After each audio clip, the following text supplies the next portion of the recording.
So welcome back again. मैं हूं आशीष और आप देख रहे हैं द लीगल इंसेन। आज के इस पर्टिकुलर वीडियो में हम स्पेसिफिकली बात करेंगे बहुत ही कंट्रोवर्शियल सेक्शन के बारे में, जो है भारतीय न्याय संहिता का सेक्शन 69। अब इस सेक्शन को समझने से पहले हम कुछ और चीजों पर बात कर लेते हैं पहले। जैसे कि अगर कोई महिला किसी व्यक्ति को कंसेंट देती है सेक्सुअल इंटरकोर्स करने के लिए, तो ये जो है उसका निजी मामला है और यहाँ पर कोई भी ऑफेंस नहीं होता है।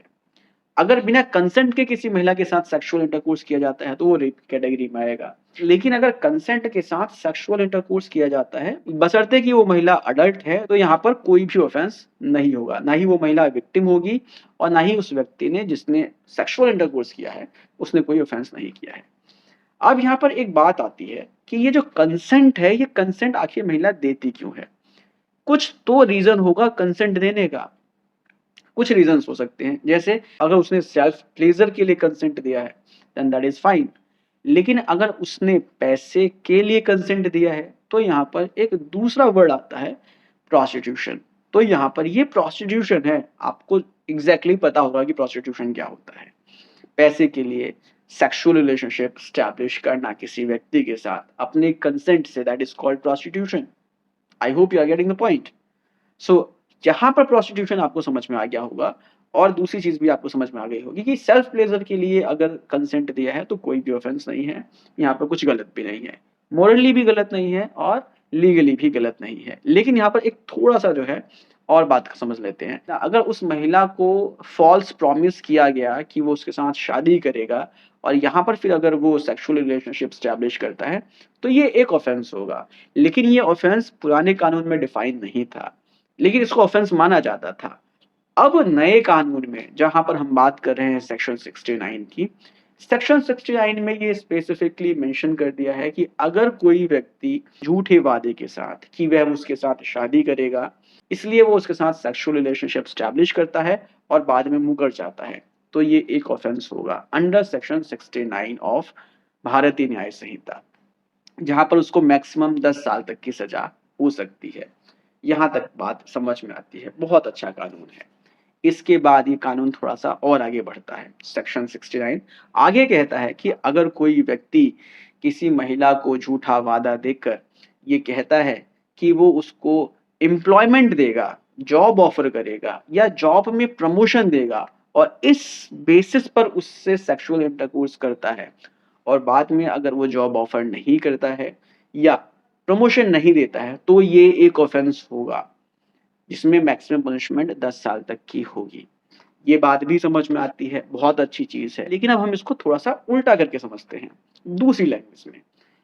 अगर कोई महिला किसी व्यक्ति से सेक्सुअल रिलेशनशिप स्टैब्लिश करती है इसलिए कि उसको जॉब मिलेगा, उसको प्रमोशन मिलेगा, क्या ये सही है? अगर वह व्यक्ति उसको जॉब दे देता है तो क्या ये मॉरली ठीक है? क्या ये लीगली ठीक है?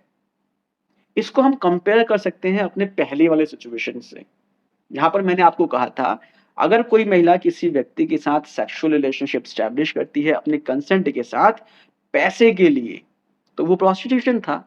यहाँ पर वो अपने कंसेंट के साथ सेक्सुअल रिलेशनशिप स्टैब्लिश कर रही है जॉब के लिए या प्रमोशन के लिए, तो क्या ये प्रोस्टिट्यूशन नहीं है? वहां पर पैसा था, यहाँ पर जॉब है, यहाँ पर प्रमोशन है, दोनों जगह गिव एंड टेक हो रहा है, तो ये तो प्रोस्टिट्यूशन हो गया। जाहिर सी बात है, सिंपल सी बात है, ये प्रोस्टिट्यूशन है। तो क्या हम ये कह सकते हैं कि यह कानून इनडायरेक्टली प्रोस्टिट्यूशन को बढ़ावा दे रहा है? कॉर्पोरेट सेक्टर में ये प्रोस्टिट्यूशन को बढ़ावा दे रहा है, क्या ऐसा हम कह सकते हैं? चलिए, ये चीज आपको समझ में आ गया होगा। अब हम इसके थोड़े से लूप होल के बारे में बात करते हैं।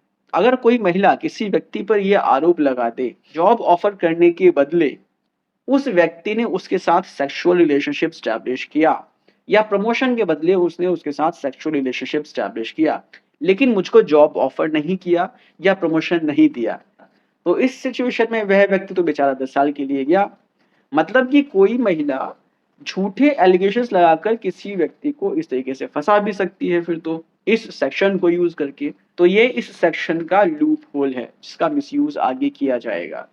चलिए, इसके बारे में भी बात हो गई। अब हम बात करते हैं कि क्या कोई महिला इंडियन सोसाइटी में, भारतीय समाज में जॉब के लिए या जॉब में प्रमोशन के लिए सेक्सुअल फेवर देने के लिए अग्री कर सकती है?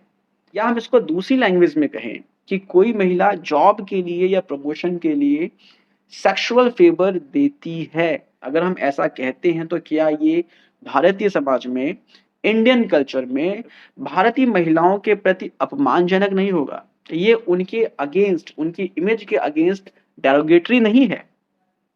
तो ये कानून जो है ऐसा भी कहने की कोशिश कहीं न कहीं कर रहा है। यहाँ पर हम ये समझ सकते हैं कि ये सीधे-सीधे आर्टिकल 21 का वॉयलेशन है, जो बेसिकली बात करता है राइट टू लाइफ के बारे में, और राइट टू लाइफ के अंदर right to live with dignity भी इंक्लूड है। हर कोई सम्मान के साथ अपना जीवन बिताना चाहता है, महिलाएं भी उसमें शामिल हैं, लेकिन ये कानून भारतीय समाज में महिलाओं की इमेज को थोड़ा-सा डिग्रेड करता है। तो यहाँ पर ये सीधे-सीधे इंडियन कॉन्स्टिट्यूशन के आर्टिकल 21 का भी वॉयलेशन है।